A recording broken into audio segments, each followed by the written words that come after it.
غلامانہ ذہنیت دیکھیے کہ ہم کہتے ہیں مہاراج آپ دیکھ لیں، آپ اس سے قیدی نمبر 804 سے آپ نالاں تھے، اس سے آپ کو شکوے تھے، اس نے آپ کی بات نہیں مانی تھی۔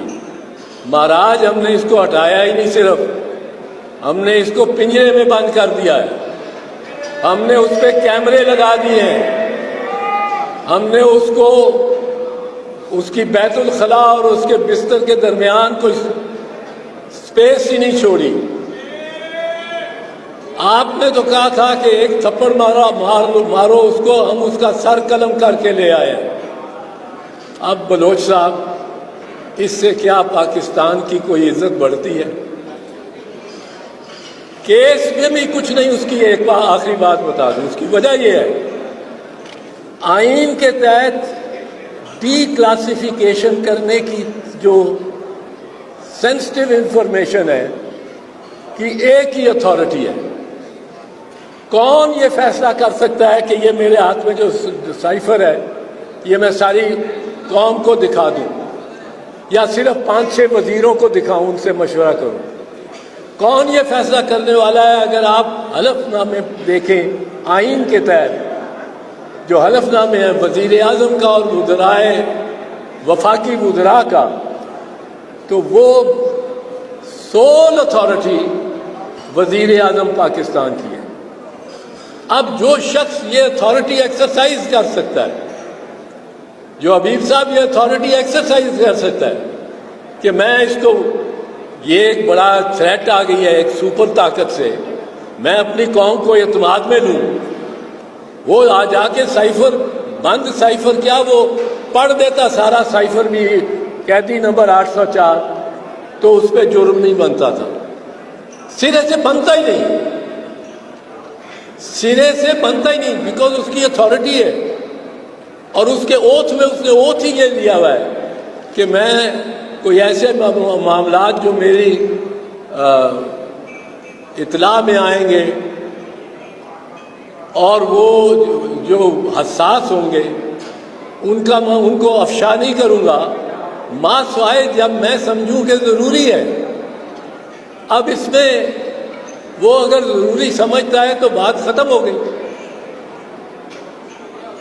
دوسری بات، توشہ خانہ، توشہ خانہ کے بارے میں یہاں وکلاء بھی بیٹھے ہوئے ہیں، میں آپ کو عرض کروں گا، توشہ خانہ کے جو الزام ہے اس پہ ایک بڑی سمپل، بڑی سادہ سی بات ہے۔ ایک ڈیفنس ہوتا ہے جو کہ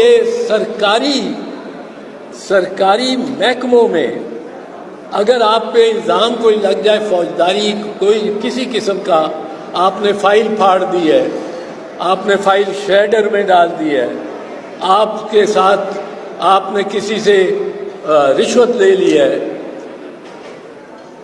تو ایک ڈیفنس ہوتا ہے۔ رشوت میں تو نہیں لگے گا یہ ڈیفنس، میں پہلے کہہ دوں، پر ایک آپ نے یہ غلط فیصلہ کیا ہے، آپ نے چونکہ غلط بنیاد رکھی ہے فیصلے کی، اس لیے جو عمارت جتنی بھی ساتھ سریا بھی لے جائیں تو وہ کج ہوگی، وہ ٹیڑھی ہوگی۔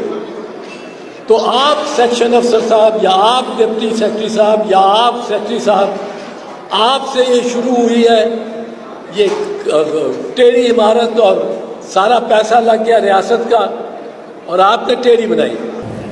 وہ میں بتانا چاہتا ہوں، یہ جو 2-3 مقدمات ہیں قیدی نمبر 804 پہ، وہ ان کی حیثیت کیا ہے؟ پہلا لیجئے سائفر، بڑا چرچا ہے سائفر کا، سائفر راز، سرکاری حکومتی ریاستی راز وہ افشا کر دیے، اور وہ پتہ نہیں جس طرح نیوکلیئر سیکرٹس نہیں کسی نے دے دیے ہوں، راز افشا کر دیے۔ اب اس کو لے سائفر کو، سائفر ایک مراسلہ ہوتا ہے جو زیادہ تر فارن آفس اور جو وزارت خارجہ ہے اس کا طریقہ ہے کمیونیکیشن کا۔ اس میں کوڈ آ جاتا ہے، ہر 3 مہینے بعد وہ کوڈ بدلتے ہیں۔ اگر تو بہت ہی سیکرٹ ہو تو انسٹرکشنز یہ ہیں فارن آفس کی، SOPs یہ ہیں کہ ان کو آپ وہ خط اپنے ہاتھ سے لکھ کے کسی سے شیئر نہ کریں، وہ سائفر کا کوڈ سامنے رکھیں، اور اگر جی کی جگہ لیٹ سے ایل آنا ہے یا ایم کی جگہ ٹی آنا ہے، یا شمشاد صاحب بہت بہتر بتا سکیں گے، اگر تو انہوں نے فار انسٹنس شمشاد صاحب کو کوئی چین کا صدر بلا کے کوئی خاص بات کہتا ہے کان میں اور انہوں نے پہنچانی ہے، تو یہ اپنے ہاتھ سے لکھیں گے، مشین سے ٹائپ بھی نہیں ہوگا، بیچ میں وہ ٹائپسٹ بھی نہیں آئے گا، اسٹینو بھی نہیں آئے گا۔ اب یہ ویسا سائفر نہیں تھا، اس میں کوئی ایسی سینسٹیو بات اس طرح نہیں تھی، اس میں یہ تھا کہ ڈونلڈ لو ایک بڑا سفارتکار، امریکہ کا سینئر سفارتکار، اس نے پیغام دیا وزیر اعظم کو یا اپوزیشن کو کہ اگر آپ تو اس کو پرائم منسٹر کو ہٹا دیتے ہیں تو ہم آپ کے ساتھ، ہم آپ کے گناہ معاف کر دیں گے، لیکن اگر نہیں ہٹاتے تو پھر ہمارے ساتھ سے کوئی توقع نہ رکھیے گا۔ اور جتنی سمپل ٹرمز میں اپنا مدعا، ہمارا مدعا جو ہے اس کو بیان کر دیں۔ پہلا ہے فوجی عدالتیں۔ فوجی عدالتوں پہ ہمارا کیا موقف کیا ہے؟ فوجی عدالتوں پہ موقف یہ ہے بڑا سمپل، بڑا سادہ، کہ آئین میں ترمیم کے بغیر لگ ہی نہیں سکتی۔ آئین میں پہلے ترمیم کریں، جس طرح 2015 میں کی گئی تھی، جنوری 2015، 16 دسمبر 2014 کو سانحہ پشاور APS پشاور ہوا تھا، تو فوجی عدالتوں کی ڈیمانڈ ہوئی تھی، میاں نواز شریف کی حکومت تھی، آئین میں ایک ترمیم لانی پڑی 2 سال کی مدت کے لیے کہ تاکہ فوجی عدالتیں لگ سکیں، کیونکہ اس سے ظاہر ہوا کہ اس ترمیم کے بغیر وہ رستہ نہیں ملتا تھا۔ آئین نے جو 2 سال کے لیے رستہ دیا، پھر 2 سال کے لیے مزید دے دیا، پر وہ 4 سال جو فوجی عدالتیں رہیں، ان کو یہ ہوا کہ ان میں جب پشاور ہائی کورٹ میں مقدمات پیش ہوئے تو ایک ہی دستخط سے چیف جسٹس اکرم سیٹھ صاحب نے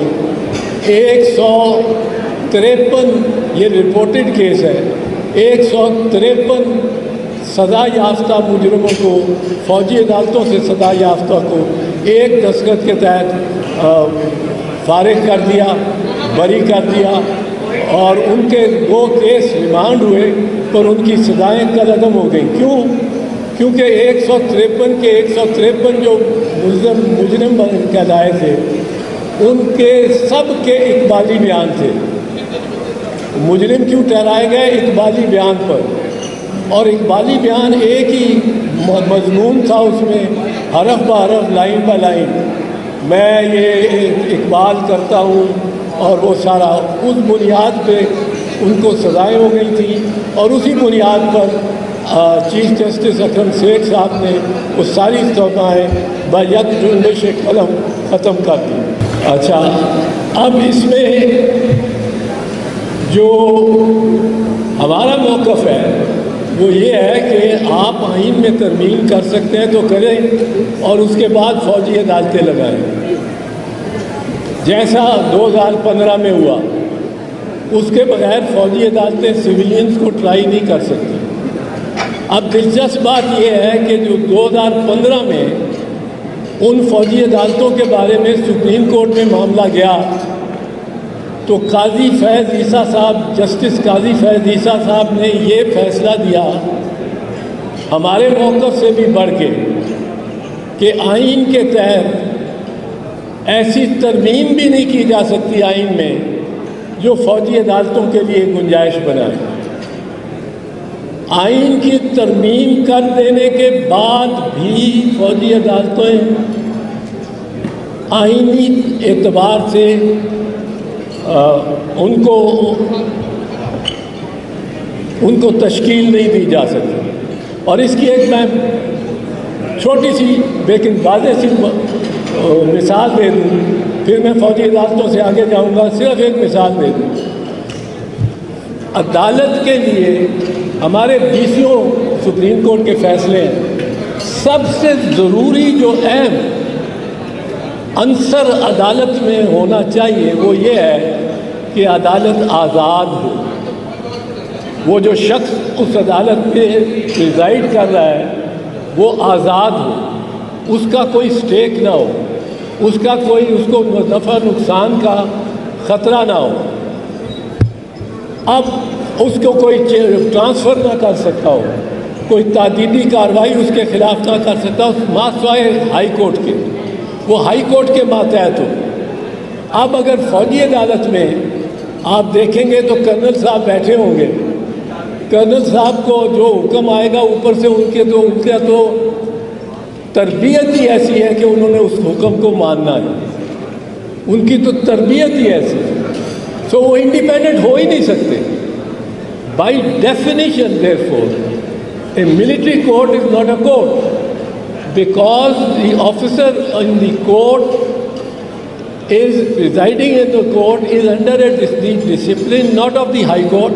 He may be transferred tomorrow from Lahore, where he is presiding over a military court, to Bawalnagar or to Thatta, wherever there is a unit of the Pakistan Army.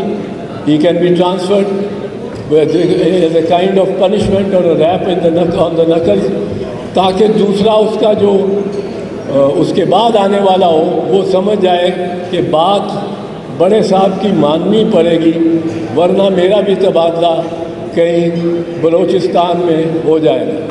تو وہ independence کا اس میں عنصر ہی نہیں ہے by definition. دوسری بات جو اس وقت ہو رہی ہے، بلا کا یہ ظلم ہے کہ عدالتیں رہا کرتی ہیں ایک قیدی کو، وہ باہر نکلتا ہے اور اس کو پکڑ کے پھر اندر ڈال دیتے. 13 مرتبہ شہریار خان آفریدی رہا ہوا ہے اور 14 مرتبہ وہ گرفتار ہوا ہے. اور اس طرح کے دیگر اتنے نام ہیں کہ میں لینا شروع کروں تو میری بات میں جتنا وقت لینا چاہتا ہوں آپ کا وہ ختم ہو جائے گا، لیکن نام نہیں ختم ہوگے. یہ ایک بالکل گھناؤنا مذاق ہے آئین کے ساتھ، لیکن صرف آئین کے ساتھ نہیں. یہ لگتا ہے، محسوس ہوتا ہے کہ کچھ فیصلہ ہو چکا ہے کہ عدالتوں کو بے توقیر کرنا ہے، بے وقار کرنا ہے. جج کہتا ہے اس کو آپ نے کوئی گرفتار نہیں کرنا، کسی اور ایجنسی نے بھی نہیں گرفتار کرنا، کسی نے اس کو پاس نہیں جانا، اور اگر آپ نے گرفتار کرنا ہے تو پہلے ہمارے پاس آئیں گے، ہمیں دکھائیں گے FIR، اور وہ نکلتا نہیں، وہ دہلیز سے پاؤں باہر رکھتا نہیں پرویز الہی کے ایک اور کیس میں اس کو پکڑ کے لے جاتے ہیں. تو بے توقیر کرنے کا، بے وقار کرنے کا یہ ایک عمل ہے جس میں سمجھتا ہوں کہ جس قدر مواقع سابق چیف جسٹس صاحب عمر عطا بندیال صاحب کو ملے، انہوں نے ان سے کچھ حاصل نہیں کیا. ورنہ جس طرح یہ مجمع لے کے، جلوس لے کے، کنٹینر لے کے سپریم کورٹ کے باہر کھڑے ہو کر، اور جس طرح انہوں نے نعرے لگائے، اور اپنی گورنمنٹ تھی ان کی اپنی گورنمنٹ تھی، اس میں ہی نعرے لگائے، اور ان کو باقاعدہ، میں وہ الفاظ نہیں لینا چاہتا، وہ نیٹ پہ ہے، ویڈیو ریکارڈڈ ہے، گالیاں آپ سمجھ لیں بالکل دی. لیکن سپریم کورٹ نے خبر نہیں کیوں اتنی درگزر سے کام لیا کہ وہ اتنے پر اعتماد ہو گئے کہ انہوں نے، سپریم کورٹ نے حکم دیا کہ 14 مئی کو الیکشن کراؤ، لیکن وہ کہتے ہیں یہ ہم نے نہیں کرانے. 14 مئی کو نہیں. 14 مئی کیا ہے؟ ایک یہ لائن چل گئی کہ جب ہم اس عدالت کو ہی نہیں مانتے تو اس کے فیصلے کو کیسے مانیں. اب اس طرح تو کام نہیں چلتے, اس طرح تو آئین نہیں چلتا. پاکستان کی سرزمین کو سرزمین بے آئین بنا دیا گیا. It is a country without a constitution. جس طرح اس کو فلاؤٹ کیا جا رہا ہے, اس کا کھلواڑ بنایا جا رہا ہے آئین کا. اور ستم ظریفی یہ ہے اور یہ صاحب کہ یہ 50ویں سالگرہ ہے, آئین کی 50ویں سالگرہ سے ہم گزرے ہیں. 1973 کا 2023 میں 50ویں سالگرہ تھی. 11 اگست اور 14 اگست ایک دن پاس ہوئی, دوسرے دن یہ دوسری تاریخ پہ دستخط ہوئے. اور اس آئین کی 50ویں سالگرہ پہ ہم نے اس کو چیچھڑے کر دیے. اب ایک دو کی باتیں مجھے یہاں دوستوں نے کہا ہے کہ آپ ذرا بتا دیں